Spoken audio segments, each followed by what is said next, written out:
So next நம்ம பார்க்க போற விட்ஜெட் பேரு ராஜ் ஷேப். ஸோ இதுல வந்து நம்ம நிறைய விஷயம் பார்க்கலாம். ஸோ இதுல வந்து ரெஃப் ரெஃப் ரீஃப்ரெஷ் இண்டிகேட்டர் அப்படின்னு சொல்லிட்டு ஒரு விட்ஜெட் நம்ம யூஸ் பண்ணுவோம். ஸோ இது எதுக்குன்னா நம்ம ரீஃப்ரெஷ் பண்ணும்போது நம்மளுக்கு பேஜ் ரீஃப்ரெஷ் ஆகலாம். இல்லைன்னா நம்ம சொல்ற ஒரு கண்டிஷன் மூலமா நம்மளுக்கு டிஸ்பிளேஸ் வந்து உங்களுக்கு அவுட்புட்டா வந்து ப்ரொவைட் பண்ணலாம். ஒரு ஸ்டாண்டர்ட் வே ஆஃப் இம்ப்ளிமெண்டேஷன்ஸ் சொல்லுவாங்க.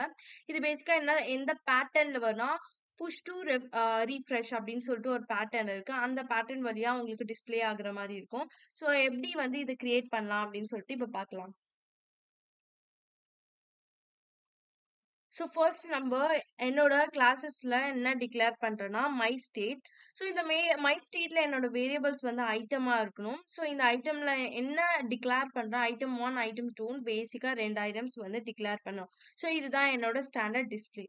நெக்ஸ்ட் ஃபாலோட் பை இந்த டிஸ்பிளேல என்னெல்லாம் நடக்கணும் அப்படின்னு நினைச்சிட்டீங்கன்னா நம்ம ஃபர்ஸ்ட் ரீஃப்ரெஷ் ப்ராப்பர்ட்டி யூஸ் பண்ணலாம். ஸோ இதுக்கான ரீஃப்ரெஷ் இண்டிகேட்டருக்கான யூஸ் பண்ற கிளாஸஸ் வந்து டிட்டர்மைன் பண்ணோம். ஸோ இதுக்காக நான் பில்டர்ல வந்து ரீஃப்ரெஷ் இண்டிகேட்டர் அப்படின்னு சொல்லிட்டு டிட்டர்மைன் பண்றேன். ஸோ இது வந்து என்ன பண்ணும்னா உங்களோட பேஜை ரீஃப்ரெஷ் பண்றதுக்காக யூஸ் பண்ணலாம். ஸோ இது வந்து நான் ஆல்ரெடி சொன்னிக்க புல் டு ரீஃப்ரெஷ் அப்படின்னு சொல்லிட்டு நம்ம யூஸ் பண்ணுவோம். எப்படின்னா இப்போ நீங்க வந்து உங்க பேஜஸ் வந்து ஸ்வைப் பண்ணீங்கன்னா உங்களுக்கு மேல வந்து இந்த மாதிரி உங்களுக்கு ஒரு சர்க்குலர் மோஷன் இண்டிகேட்டர் உங்களுக்கு ஃப்ளோ ஆகும். ஸோ அது என்னன்னா ரீஃப்ரெஷ் பண்றதுக்காக யூஸ் பண்ணுவாங்க. ஸோ இதே போல நம்ம இந்த கண்டிஷன் யூஸ் பண்ணலாம்.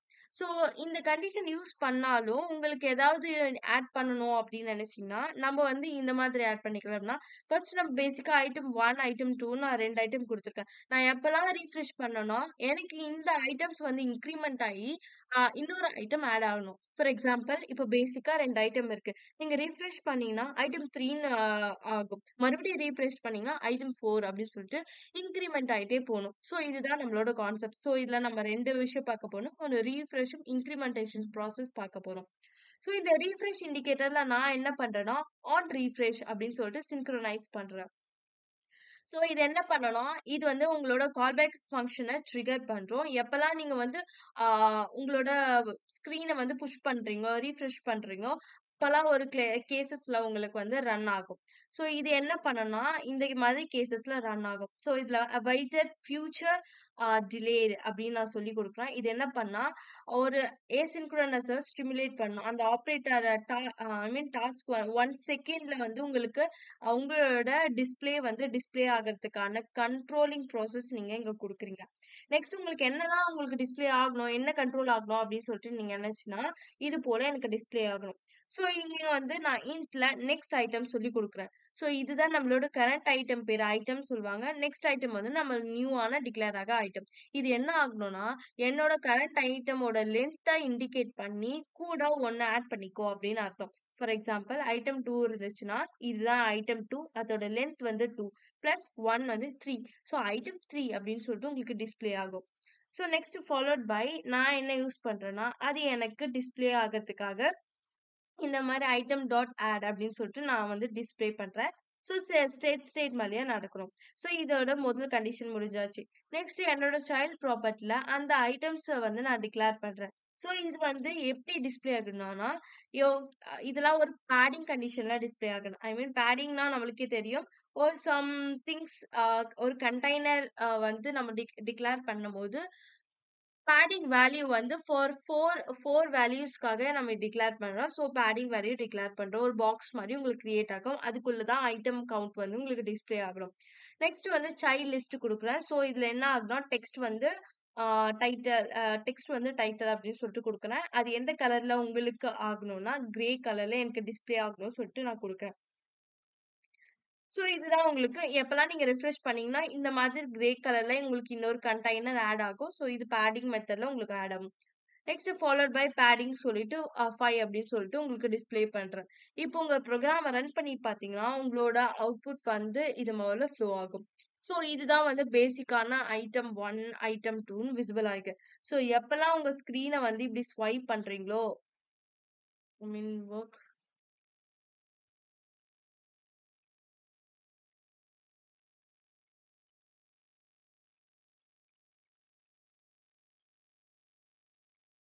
ஸோ எப்பலாம் நீங்க வந்து இது மாரி ஸ்வைப் பண்ணீங்கன்னா, உங்களுக்கு இங்க பார்த்தீங்கன்னா, ஒரு கர்சர் வந்து விசிபிள் ஆகும். பட் அது உங்களுக்கு கிளியரா விசிபிள் ஆகாது.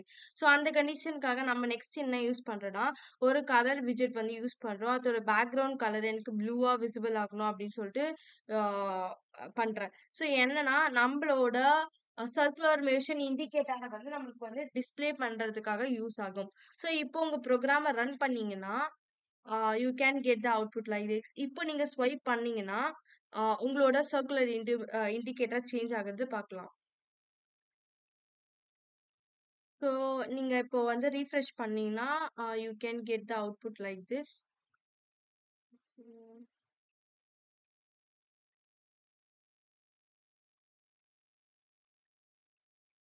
ஸோ, கொஞ்சம் ப்ராப்ளம் ஆயிடுச்சு. ஸோ, இப்போ வந்து கிளியரா அவுட்புட் வந்துருச்சு. ஸோ, நீங்க வந்து ஆ டபுள் டேப் பண்ணி வந்து நீங்க பண்ணீங்கன்னா வந்து உங்களுக்கு வந்து விசிபிள் ஆகாது. டபுள் டேப் பண்ண தேவையில்ல. ஒரு சிங்கிள் டேப்லயே நீங்க வந்து ஸ்வைப் பண்ணா உங்களோட ஐட்டம்ஸ் வந்து இன்கிரிமென்ட் ஆகும். ஸோ, நான் டபுள் டேப் பண்ணதால எனக்கு வந்து கிளியரா ஆகல. ஸோ, எப்பலாம் நீங்க வந்து சிங்கிள் டேப் பண்ணி உங்களோட பேஜ ரிஃப்ரெஷ் பண்றீங்களோ, உங்களுக்கு இன்கிரிமென்ட் ஆயிட்டு நெக்ஸ்ட் ஐட்டம் வந்து ஃப்ளோ ஆகும். ஸோ, இதுதான் வந்து ஆ ரெஃப்ரெஷ் இண்டிகேட்டரோட வொர்க்கிங். ஸோ ரெஃப்ரெஷ் பண்றதால உங்களுக்கு ரெஃப்ரெஷ் வந்து வொர்க் ஆகுது. ஸோ ஞாபகம் வச்சுக்கோங்க. டபுள் டேப் பண்ணி பண்ணாதீங்க. சிங்கிள் டேப் பண்ணி பண்ணா தான் அவுட்புட் உங்களுக்கு ஃப்ளோ ஆகும்.